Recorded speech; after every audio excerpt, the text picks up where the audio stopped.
मी असं करतो, मराठी आणि हिंदी मिक्स करत राहतो.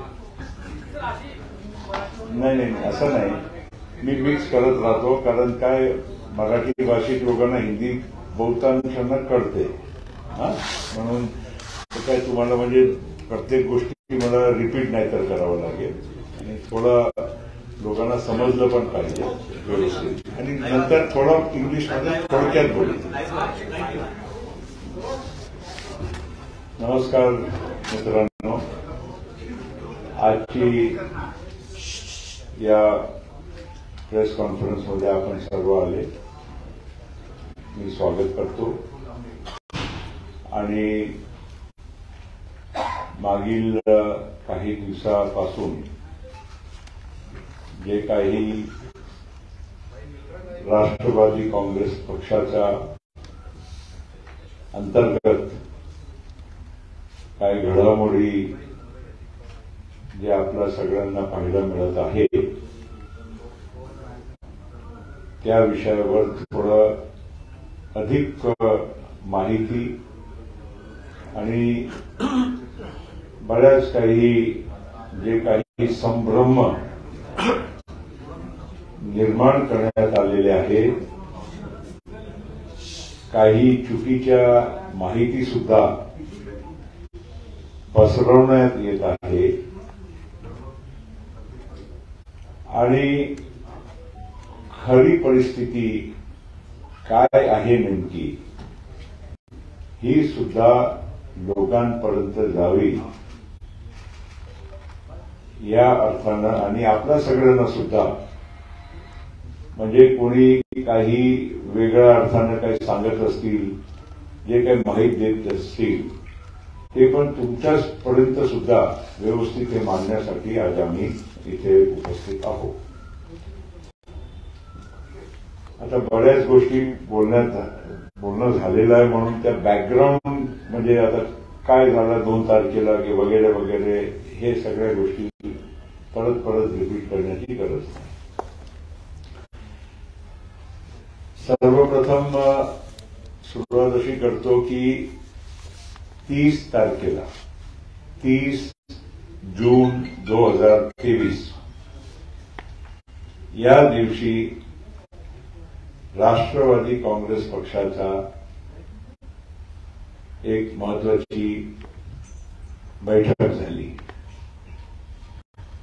आणि त्या बैठकीमध्ये अनेक अनेक अनेक लोक उपस्थित होते. ही बैठक देवगिरीला झाली, आणि राष्ट्रवादी काँग्रेस पक्षाचे खूप सारे आमदार तिथे उपस्थित होते, दोन्ही सदनाचे होते, आणि राष्ट्रवादी काँग्रेस पक्षाचे बहुतांश पदाधिकारी होते, कार्यकर्ते होते, आणि त्या 30 तारखेच्या बैठकीमध्ये सर्वांनी सर्वानुमते श्री अजित अनंतराव पवार यांना आपला नेता म्हणून तिथे निवडला, आणि त्यामुळे अजित अनंतराव पवार यांनी 2-3 प्रक्रिया ते नंतर केली. पहिली गोष्ट हे की महाराष्ट्र विधानसभेच्या अध्यक्षांना पत्राद्वारे सूचित केलं. नाही, पहिली प्रक्रिया ही होती की त्यांनी प्रफुल्ल पटेल म्हणजे मला नॅशनल वर्किंग प्रेसिडेंट म्हणून त्यांनी नियुक्त केलं, आणि त्याच्यानंतर विधानसभेच्या अध्यक्षांना श्री अजित आनंदराव पवार आमचे विधिमंडळाचे नेते आहे असं माझ्याद्वारे मी त्यांना सूचित केलं. तसेच आम्ही पक्ष म्हणून श्री अनिल भाईदास पाटील यांना प्रतोद व्हीप म्हणून माझ्या सहीद्वारे त्यांना नियुक्त केलं. कंटिन्यू पण केलं, पण परत त्यांना अपॉइंट केलं. सायमल्टेनियसली आम्ही विधान परिषदेचे सभापतीला आम्ही कळवलं की श्री अमोल मिटकरी हे आमचे विधान परिषदेचे प्रतोद व्हीप म्हणून आम्ही त्यांना नियुक्त करत आहोत. आणि महत्वाची बाब ही आहे की आम्ही त्याच दिवशी 30 तारखेला बहुतांश म्हणजे 40च्या सगळं प्लसच आहे. आम्ही त्याच दिवशी आमदारांच्या ऍफिडेव्हिट आणि अनेक मान्यवरांच्या ऍफिडेव्हिटसह इलेक्शन कमिशन ऑफ इंडिया दिल्लीमध्ये आमचा अर्ज पिटिशन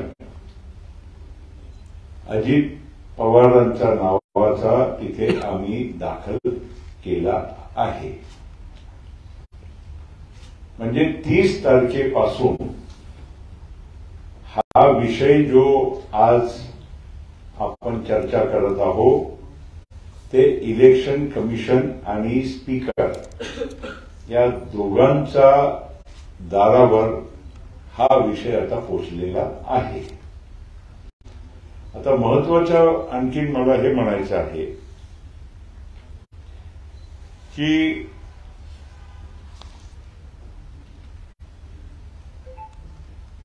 आम्ही पक्ष राष्ट्रवादी काँग्रेस पक्ष आहोत आणि म्हणून ऑटोमॅटिकली पक्ष हवा म्हणून सिंबल आणि बाकीचे जे काही बाकीचे विषय असतात ते आम्हाला हे मिळालं पाहिजे असं आम्ही इलेक्शन कमिशनकडे ही मागणी केलेली आहे. कृपया करून आपला सर्वांना मी कळवू इच्छितो की हे स्प्लिट नाही, हे कुठे वेगळा काही त्याला कारवाई जे काही नावाने तुम्ही जर समजलं तर असं नाही. हा सरळ सरळ पक्षाची मेजॉरिटी ही अजित पवारच्या मागे उभी आहे. लेजिस्लेटिव्ह, ऑर्गनायझेशनल आणि बाकीच्या सामान्य जे काही सभासद असतात त्या सगळ्यांची मेजॉरिटीनं अजित पवारला बॅकिंग आहे असं आम्ही इलेक्शन कमिशनकडे आम्ही पिटिशनद्वारे हे 30 तारखेला आम्ही दाखल केलं आहे. मी तुम्हाला हे सगळ्या विषयी सांगत असताना की मी स्पष्ट करू इच्छितो की काल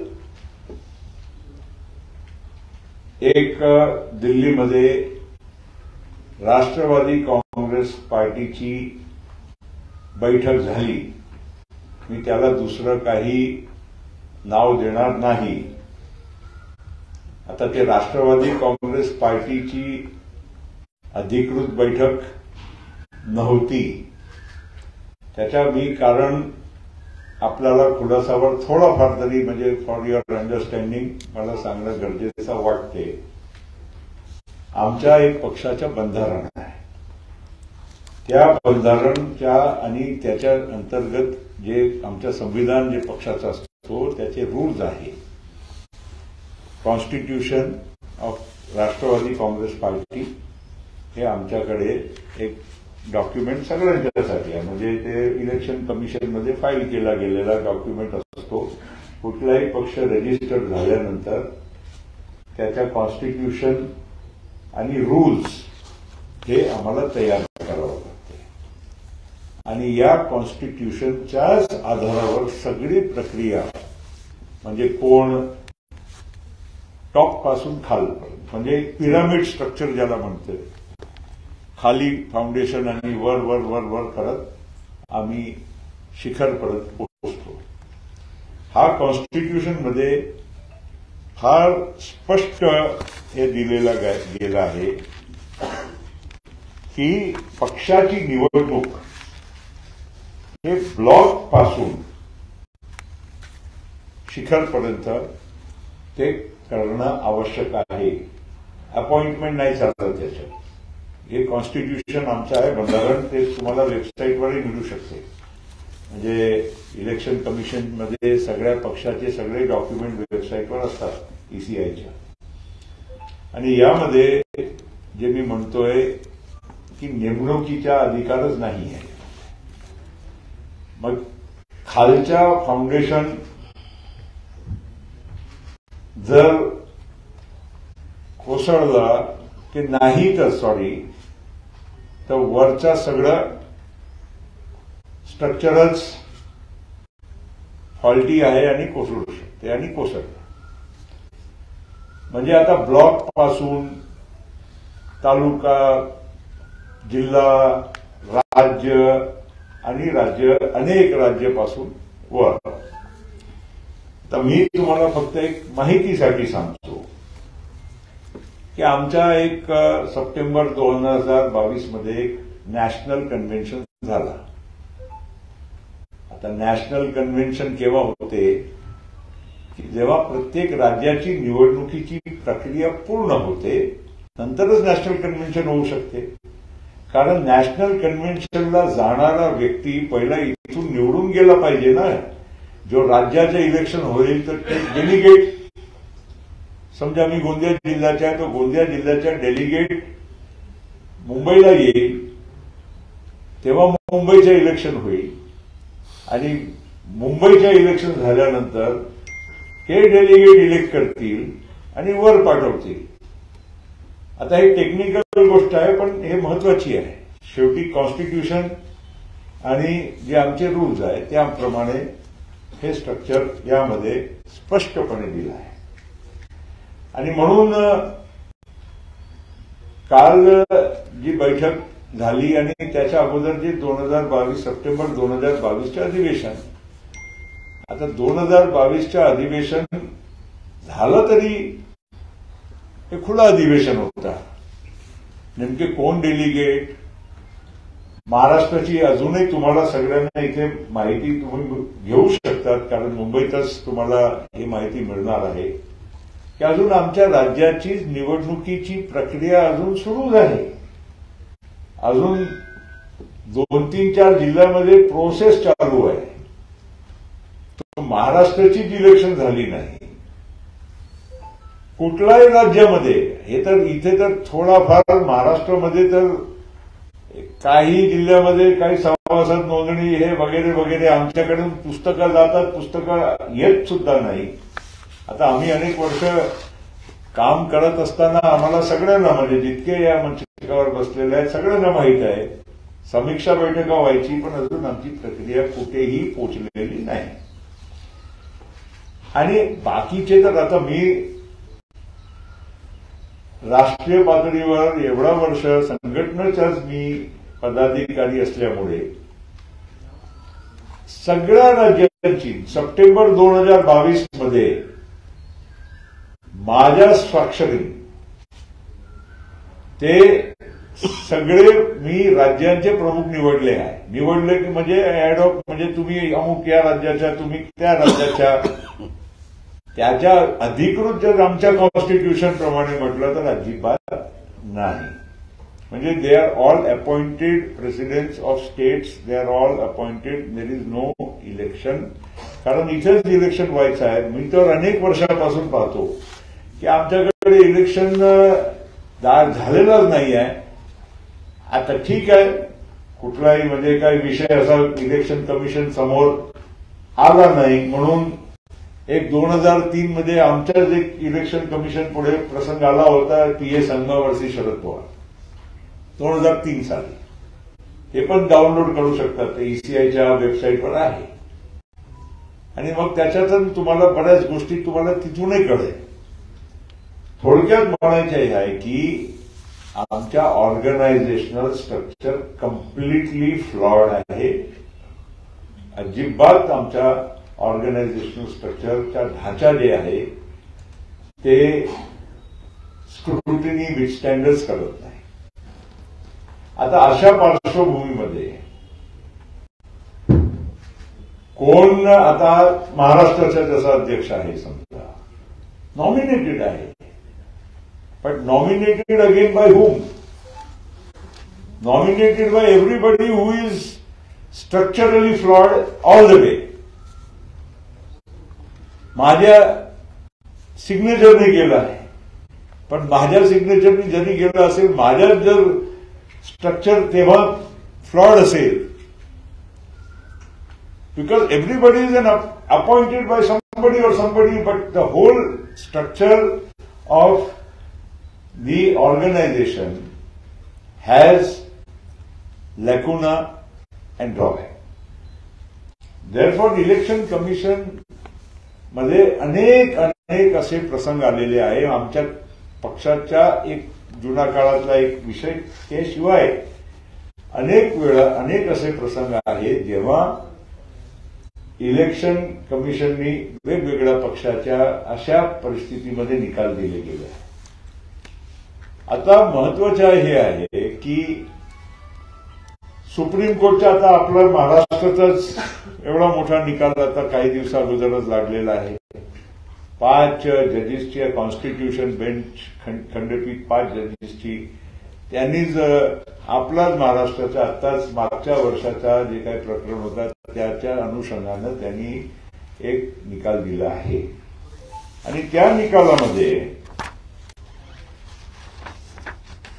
कोर्टाने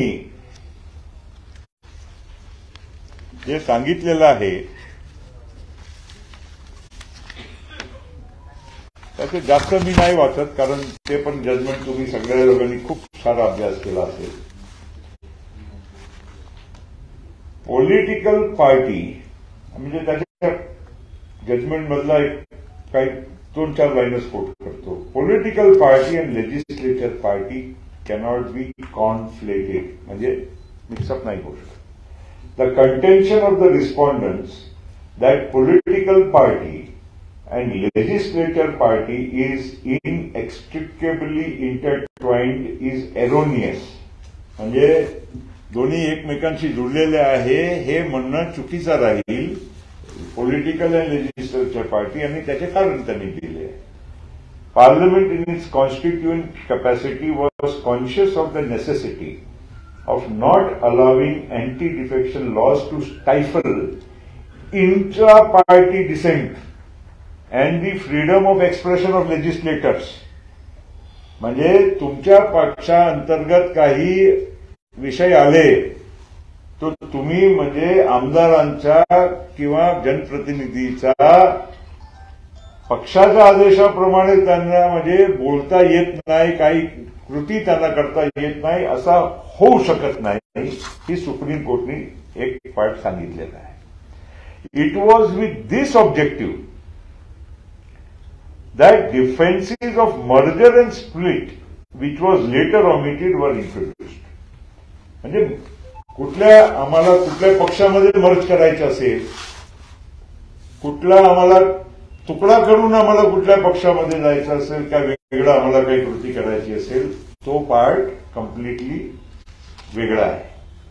पण इंट्रा पार्टी, विदिन पार्टी काही डिफरन्सेस असेल किंवा काही व्ह्यू असेल किंवा मेजॉरिटीचा काही व्ह्यू असेल, ते कुठे यामध्ये या सुप्रीम कोर्टच्या लेटेस्ट जजमेंटप्रमाणे थांबवता येत नाही.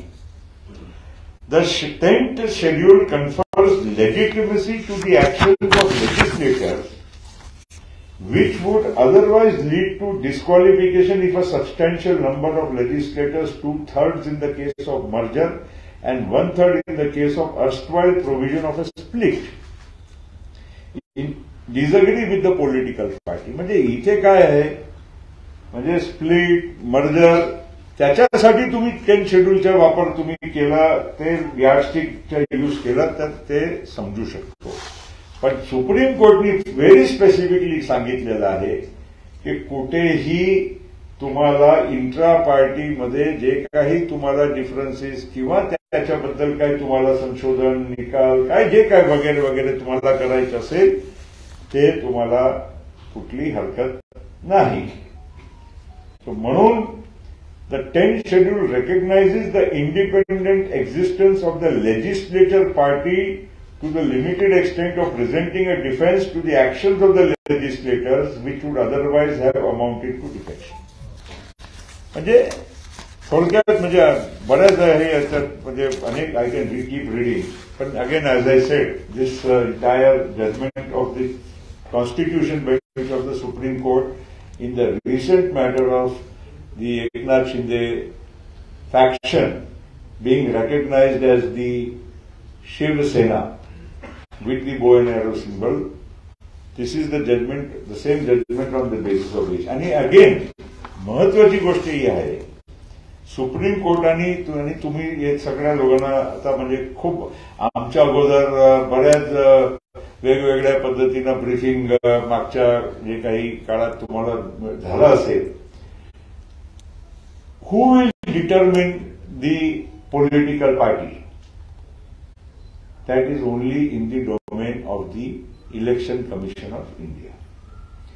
And who will determine actions of the legislators is the domain of the Speaker of the Assembly. हे दोन संस्था, कारण स्पीकर पण संस्था आहे, इलेक्शन कमिशन पण संस्था आहे, कॉन्स्टिट्यूशनल पोस्ट आहे.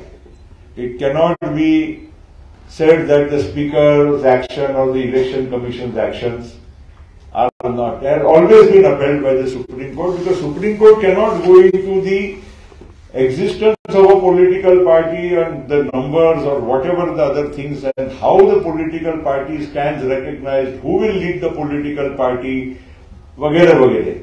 हे सगळ्या विषयावर महत्वाचा निर्णय एकच संस्था घेऊ शकते, ते आहे इलेक्शन कमिशन ऑफ इंडिया. आणि म्हणून इलेक्शन कमिशन ऑफ इंडिया कडे श्री अजित पवार यांनी 30 तारखेला हे पिटिशन, नुसता कागद नाही आहे, ते पिटिशन आहे, ते पिटिशन दाखल केली आहे की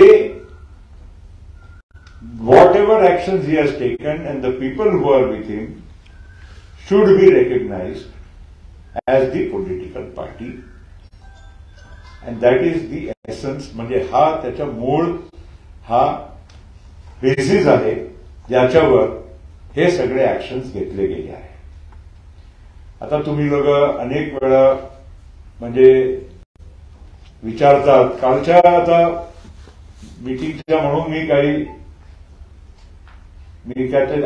त्याच्या रिटॉर्ट करण्याची गरज नाही आहे, पण जे कालची मीटिंग होती, आम्ही प्रेस रिलीज केली होती, आपण काही लोकांनी विषय समजून घेतला, काही लोकांचा लक्षात आला नसेल, म्हणून आजच्या आम्हाला हे प्रेस कॉन्फरन्स घेण्याचा उद्देश होता की जे काही कालची मीटिंग आणि सबसिक्वेंट ऍक्शन, अजून मला 2-4 गोष्ट बोलायची आहे, म्हणून होऊ द्या, नंतर I will answer some questions.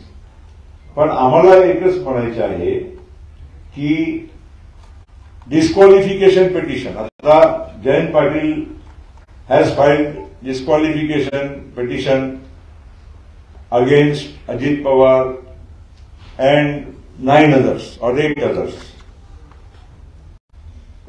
तर पहिली गोष्ट तर जयंत पाटीलच आमचे अध्यक्ष आहे का? He is not. as per our constitution. And if he is not Adhyaksh as per our constitution, हे कोण नक्की म्हणजे on what basis can he say that I have disqualified so and so? I mean, or take action against so and so on the basis of 10th schedule. तसंच त्याची petition तशीच आहे आणि दिल्लीत पण तशीच आहे. म्हणून आमच्या म्हणणं सरळ सरळ आहे की हे बसतच नाही. कुठल्याही यार्डस्टिक मध्ये कुठल्याही तुम्ही याच्या कायद्याच्या तपशील कराल तर हा कुठेही बसत नाही की हे एकही लेजिस्लेटरला डिस्क्वालिफिकेशन प्रोसेस लागू होत आहे. एक मिनिट मला पूर्ण तर करू द्या. मला नंतर आमचा फ्लो जे आहे तुम्हाला जे काही सांगायचं आहे तुम्ही विचारू शकता ना नंतर. आम्ही नक्कीच जे काही to the best of our ability आम्ही उत्तर देऊ तुम्हाला. दुसऱ्या महत्वाचं हे आहे की जे काही जर माझ्याच अपॉइंटमेंट फ्लॉड आहे तर माझा अधिकारच मला फ्लो होतच नाही ना. मला अधिकार तो माझ्याकडे बाय लॉ आणि बाय कॉन्स्टिट्यूशन असलं पाहिजे. दॅट इज वाय आमच्या स्ट्रक्चर जे आहे ज्या ढाचा आहे तेच चुकीचं आहे. आता आमच्या मी तुम्हाला अख्खा देशातली आमची कितीतरी, कारण एवढ्या वर्ष तुम्ही सगळ्यांना माहित आहे मीच पाहत आलो ना. एकही राज्यामध्ये किती राज्य आहे एक अध्यक्ष आहे. अध्यक्षाचा पत्ताच आमच्याकडे आहे, फोन नंबर आहे. त्याच्या पलीकडे कोण त्याची कार्यकारिणी, कोण त्याच्या मागे तिथे माणसं आहे की नाही. काही अध्यक्ष आमच्या रेकॉर्डवर आहे जे अध्यक्षही राहिले नाही. काही सोडून पण गेले असे अध्यक्ष आमच्या अजून रजिस्टरमध्ये नाव चालले पण आहेत पक्षातच ओळखत नाही. ते दुसऱ्या पक्षात कोणी का म्हणजे अशा काही गोष्टी असे पण आहे. म्हणजे अख्खा जर आमच्या स्ट्रक्चर त्याप्रमाणे जर आम्ही करायला गेलो आणि या आमच्या म्हणजे शेवटी आपण काय म्हणतो कुठल्याही गोष्टीत जे आमच्या कॉन्स्टिट्यूशन आहे ते फायनल आहे आणि कॉन्स्टिट्यूशन प्रमाणेच आम्हाला काम करायचं आहे. तो कालची मीटिंग पण जे झाली त्यातला एकही पहिली तर मीटिंगचाच अधिकार नाही आहे आणि मीटिंगच्या नंतर जे काही निर्णय घेतले गेले त्याच्या अजिबात म्हणजे काही कोणावर लागू होत नाही. आता ठीक आहे तुम्ही अमुकाला काढून टाकला तमुकाला काढून टाकला, कोणी कोणाला काढू शकत नाही. हे decision election commission of India त्यांना पहिला घ्यावं लागेल आणि त्याच्यानंतरच स्पीकरच्या दारावर जाईल आणि स्पीकरला त्या अनुषंगानं बाकीचे जे काही आता मागच्या जे काही इश्यूज होते त्याप्रमाणेच त्यांना निर्णय घ्यावा लागणार आहे. तोपर्यंत nothing is applicable as far as any actions जे काही कोणाला एक्सपेल केलं आणि अमुक केलं तमुक केलं काही अर्थ नाही. सगळे आम्ही जे आहोत ते अधिकृत आहोत. आमच्या पिटिशन प्रमाणे आम्ही मेजॉरिटीमध्ये आहोत आणि त्याप्रमाणे जे काही ऍक्शन्स आम्ही घेत आहोत ते आमच्या बंधारणामध्ये आणि इलेक्शन कमिशन ऑफ इंडियाच्या जे काही निकष आहे त्यामध्ये आम्ही बसतो आणि त्यामुळे उलट जे ऍक्शन्स घेतले गेले आहे ते अवैध आहे आणि आम्ही जे काही आज आणि उद्या काम करू ठीक आहे. आम्हाला लेजिटिमसी इलेक्शन कमिशनच्या जे काही निकाल येईल ते आम्ही काही सांगू शकत नाही उद्या काय आहे, पण आम्ही पण अभ्यास केला आहे. आम्ही पण सगळ्या म्हणजे कागदाची तपशील केली आहे. आमच्याकडे जे काही माहिती पूर्णपणे माहिती आहे त्याप्रमाणे अजिबात आम्हाला कुठल्याही बाबतीत आम्ही तांत्रिक किंवा कायद्याच्या बाबतीत आम्ही काही चुकीचा आम्ही मार्गाने गेले आहोत किंवा आमच्या ऍक्शन्स कुठलाही आमच्या त्याच्यामुळे परिणाम आमच्यावर होईल, आमच्या पक्षावर होईल किंवा आमच्या आमदारांच्यावर की बाकीच्या जे काही आमचे लोक आहेत त्यांच्यावर कुठलाही कारवाई करण्याच्या आजच्या क्षणी कुठलाही प्रसंग आणि प्रयत्न म्हणजे ते खरा ठरणार नाही. आता याशिवाय काय एक मिनट बोलता हूँ, एक अभी हिंदी, एक मिनट अभी नहीं, भुजबल साहब आपको पूछ रहा हूँ, anything add to what I said? अच्छा ठीक है, अब मुझे हिंदी में बोलना है. नाही, एक मिनिट फिनिश करता ना बाबा प्लीज, जरा 2 मिनिटं. कसं आहे, एकदा बोलणं झालं ना तर मला मग परत ते रिपीट करावं. आम्ही कुठे जात नाही ना, पाऊस आहे ना मस्त, थांबतो ना. हिंदी नहीं, हिंदी का मैं थोड़ा संक्षिप्त करता हूँ, संक्षिप्त कर रहा हूँ. एनसीपी के पिछले कुछ दिनों से कुछ पार्टी के भीतर के जो भी कुछ वारदात है, ये आप सभी लोगों के देश के सामने है. और इस संबंध में मेरा इतना ही कहना है कि 30 तारीख को, इसकी शुरुआत कहां से हुई, 30 तारीख को, 30 जून 2023 को श्री अजीत पवार के देवगिरी पर एक बड़ी मीटिंग हुई. उस मीटिंग में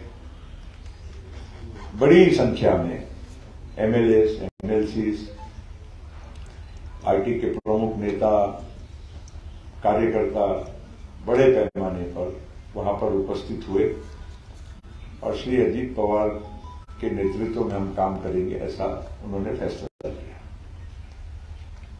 उसके बाद श्री अजीत पवार ने मुझे राष्ट्रीय कार्याध्यक्ष की जिम्मेदारी वो मुझे सौंपी, जिसके तहत मैंने पार्टी के नाते महाराष्ट्र विधानसभा के अध्यक्ष और महाराष्ट्र विधान परिषद के सभापति दोनों को श्री अजीत पवार के विधान मंडल, मतलब विधान सभा और विधान परिषद के जो हमारे पार्लियामेंट्री पार्टी लीडर के नाते उनको, लेजिस्लेटिव पार्टी के लीडर के नाते उनको हमने नियुक्त किया है, चुना है, ऐसा हमने वहां पर पेश किया है. और साथ साथ में विधानसभा के अध्यक्ष को सूचित किया कि श्री अनिल भाईदास पाटिल वो हमारे व्हिप रहेंगे, प्रतोद रहेंगे, और विधान परिषद में श्री अमोल मिटकरी रहेंगे. उसी दिन हमने दिल्ली में चीफ इलेक्शन कमीशन के सामने एक पिटीशन द्वारा श्री अजीत पवार के नेतृत्व में हम ऐसे तरह से हम लोगों ने काम करना है और इसलिए हमको पार्टी की मान्यता और चिन्ह हमको मिलना चाहिए. और उसी दिन हमने वहां पर 30 तारीख को पिटीशन एफिडेविट्स के साथ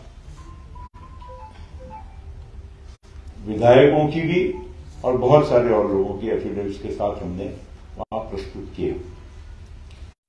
उसके पश्चात मैं ये कहना चाहूंगा कि ये प्रक्रिया तो ये है, पर हमारे कॉन्स्टिट्यूशन है पार्टी का.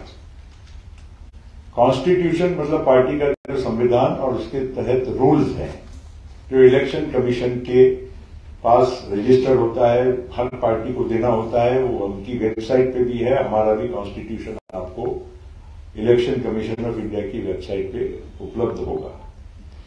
उस कॉन्स्टिट्यूशन के तहत पार्टी में हर स्तर पे चुनाव आवश्यक है और वो पिरामिड स्ट्रक्चर जिसको बोलते हैं, नीचे से पिरामिड बढ़ते बढ़ते शिखर तक जाता है.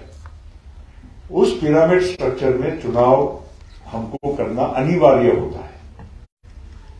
आप सभी लोग जानते हैं कि ये चुनाव की प्रक्रिया कई वर्षों से, मुझे तो याद नहीं है, कई वर्षों से हमारे पार्टी में हुई थी.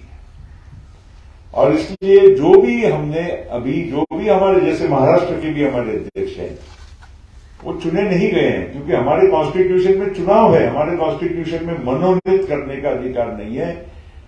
भले वो चुनाव में कोई और उनके खिलाफ में खड़ा न हो, वो चुनाव मतलब फिजिकल वोटिंग हो ना हो, लेकिन प्रोसेस पूरी चुनाव की ये फॉलो करना पड़ता है, तभी चुनाव वो संभव होता है। मेंबरशिप होनी चाहिए।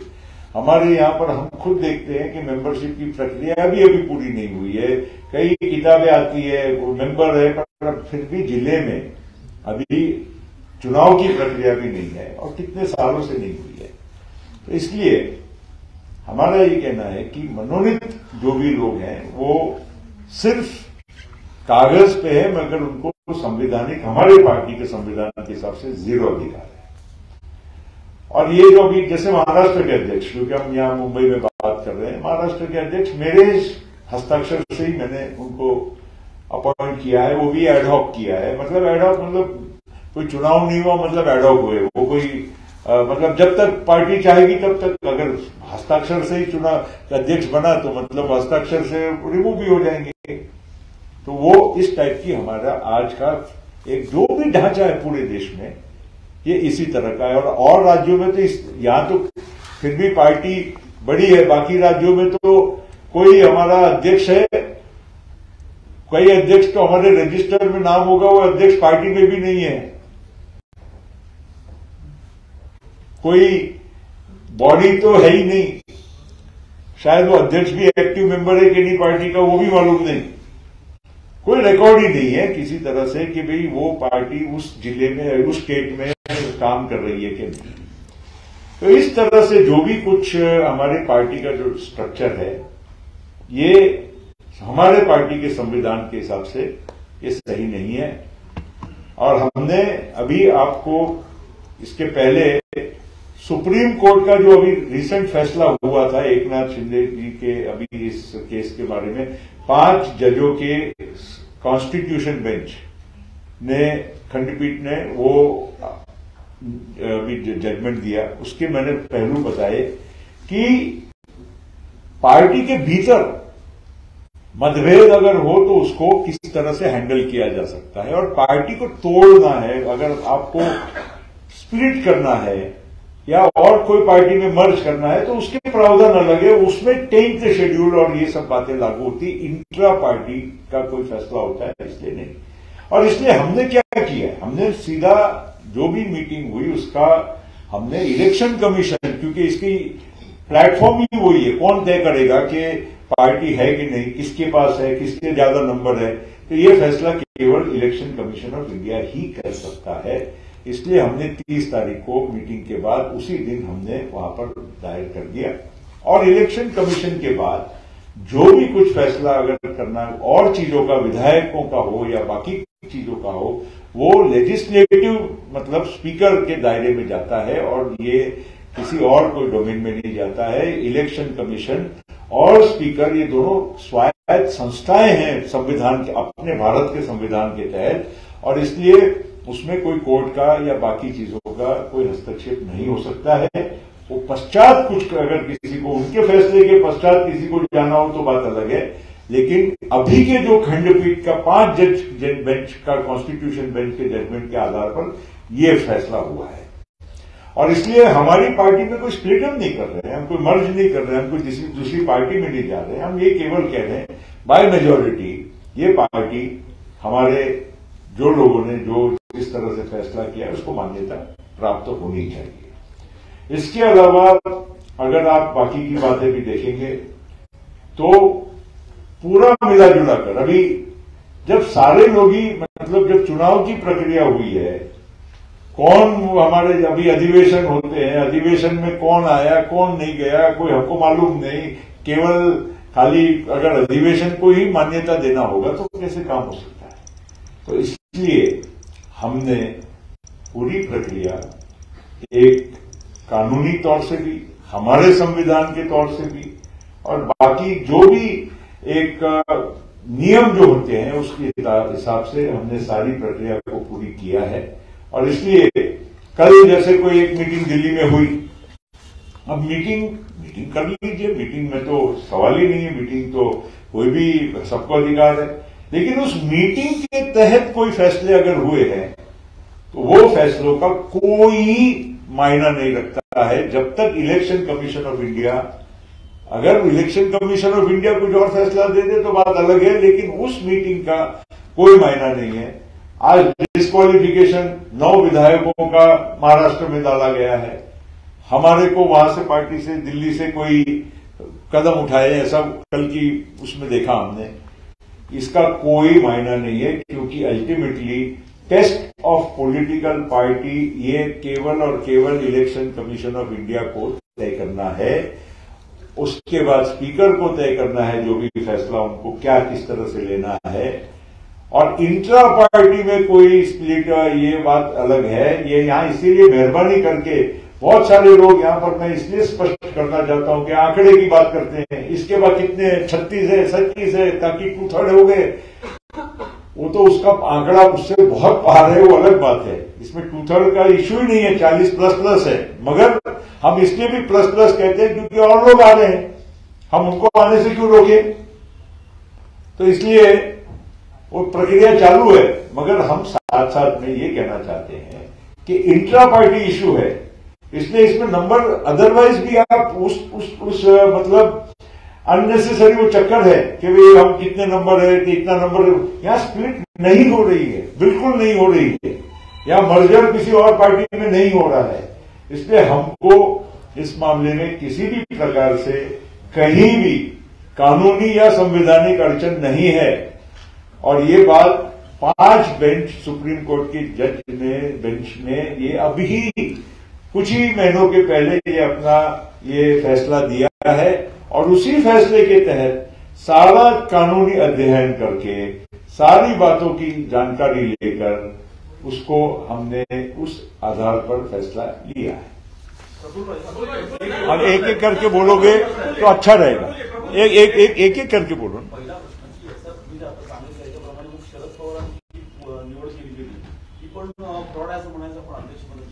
असं आहे, आमच्या पक्षाचे एक संविधान आहे, तेच मी वारंवार सांगत आहे। पक्षाच्या संविधानप्रमाणे जर घटनाप्रमाणे आणि नियमाप्रमाणे जर काम कुठलाही स्ट्रक्चर झाला नाही तर सगळंच म्हणजे इमारत कशी राहते। इमारतला उभा करण्यासाठी आणि कायम ठेवण्यासाठी तुम्हाला ते आधार जे आमच्या नियमाप्रमाणे पाहिजे ते दिसत नाही। एक एक करके पूछो ना।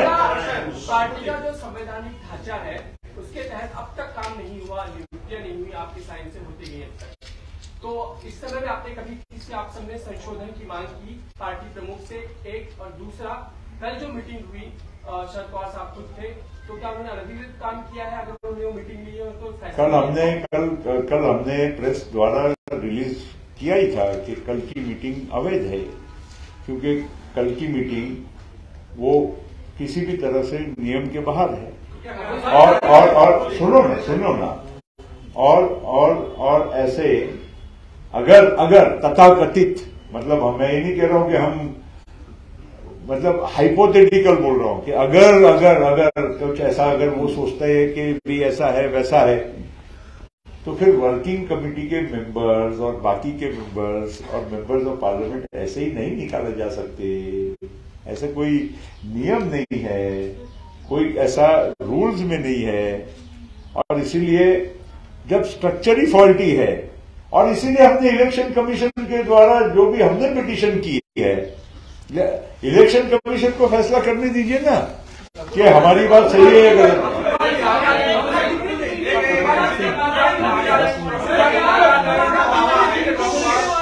भाई एक आदमी आप, उसके बाद आप ठहरो ना भाई। अरे भाई ले रहे ना, एक इनको बोलने दो ना, फिर आप आइए ना। प्रफुल्ल भाई, जो नागालैंड में आपके विधायक है या दूसरे स्टेट्स में जो विधायक है, उनकी जो कार्यकारिणी है, क्या उनका सपोर्ट आप लोगों को है, या फिर कल जिस तरीके की मीटिंग हुई और कहा गया कि सारे स्टेट के लोगों ने ये प्रस्ताव पारित किया कि आप लोगों की, मेरा कहना आपको यही है कि ये सब हमको जो फाइल करना था वो इलेक्शन कमीशन में कर चुके हैं।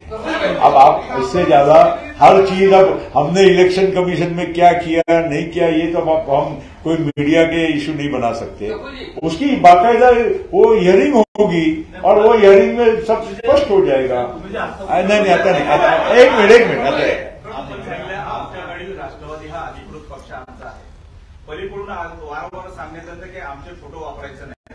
तर तुम्ही पक्षाचं नाव आणि निवडणूक चिन्ह वापरू नका असं त्यांना सांगणार का? दुसरा असा मुद्दा आहे की मुख्य प्रदेश कार्यालय त्यांच्या ताब्यात आहे, त्या कार्यालयाचा हक्क तुम्ही कधी सांगणार? मी एक स्पष्ट सांगतो, पक्षाच्या कार्यालयाचा अधिकार आमच्या आहे असा गृहीत धरून आम्ही तरीही काही स्ट्रीट फाईटवर आम्ही उतरू इच्छित नाही. कारण आम्हाला माहित आहे की असं चुकीचं काम करून आम्हाला कोणालाही फायदा होणार नाही. आम्ही सभ्यतेने आम्ही जे काही आमची लिगल बाजू आहे ते मांडण्याचं काम करू. नाहीतर आम्ही पण पाठवू शकतो, पण नाही, आम्हाला अजिबात असं करायचं नाहीये. कुठलाही असा अशोभनीय काम आम्हाला अजिबात करायची इच्छा नाहीये. आम्ही परत तुम्हाला सांगतो की आम्ही फक्त नियमाप्रमाणेच आम्ही आमची पुढची कारवाई करत आहोत आणि करणार. I think all points are clear now. Last आणि लास्ट नाही लास्ट